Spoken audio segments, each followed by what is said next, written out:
qu'est-ce que l'argent fait dans vos coffres forts alors que le peuple en a besoin? Écoutez, M. Taniesi, je vous dirais que c'est une vue de l'esprit. Oui. Nous n'avons pas d'argent dans nos coffres. Je vais vous expliquer de manière simple comment ça se passe. Nous collectons de la ressource des épargnants, c'est-à-dire des dépôts. Aujourd'hui, dans le système bancaire camerounais, nous avons à peu près 5 800, 5 900 milliards collectés. Nous faisons du crédit. Nous avons à peu près 3 900 milliards de crédits accordés à la clientèle. Nous avons 2 000 milliards ou 1 800 qui tournent tout autour. Comment ça se passe, la banque? La banque, nous sommes des commerçants. Oui. Nous prenons de l'argent des épargnants, nous accordons du crédit, c'est-à-dire nous rentabilisons cet argent-là. La banque, c'est le seul commerçant qui vend ce qui ne lui appartient pas.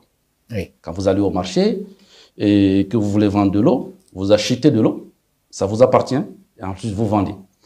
Mais chez nous, la seule différence, c'est que l'argent que nous vendons ne nous appartient pas. Oui. Ça vous appartient encore. Oui. C'est votre argent. L'argent des épargnants. L'argent des épargnants. Donc nous avons l'obligation, en très bon père de famille, de gérer cet argent-là, de rentabiliser cet argent. Donc, aujourd'hui, lorsque je vous présente la situation du crédit, nous sommes à 5 800 milliards, je vous disais. La situation des dépôts.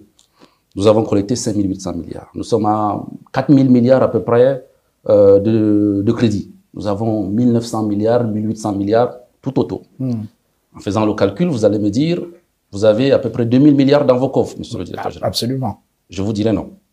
Pour une raison simple. Quand nous allons collecter des dépôts, nous payons pour collecter des dépôts. Et quand nous allons vendre de l'argent, c'est-à-dire faire du crédit, nous encaissons des intérêts qui nous permettent de faire notre marge d'intérêt. Imaginez que nous avons 1 800 ou 2 000 milliards collectés qui dorment dans nos coffres. Vous allez à la fin de l'année vous rendre compte que toutes les banques vont être déficitaires. Parce que de manière simple, sur l'argent que nous avons collecté, nous payons, mais nous n'arrivons pas à placer cet argent-là. Mais comme toutes les banques ne sont pas, à part quelques-unes, toutes les banques ne sont pas déficitaires, vous comprenez que cet argent n'existe pas.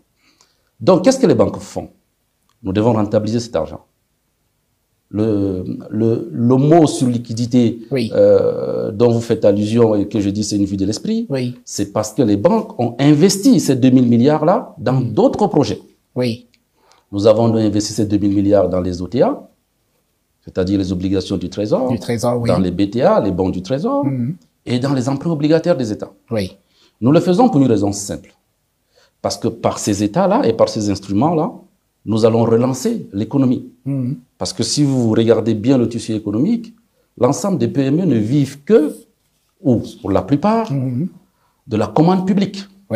Et lorsque les États ont l'argent, la commande publique est relancée. Donc lorsqu'on fait tout ce schéma-là, on se rend compte, effectivement, qu'il n'y a pas d'argent dans les coffres des banques. Boa go to Doha.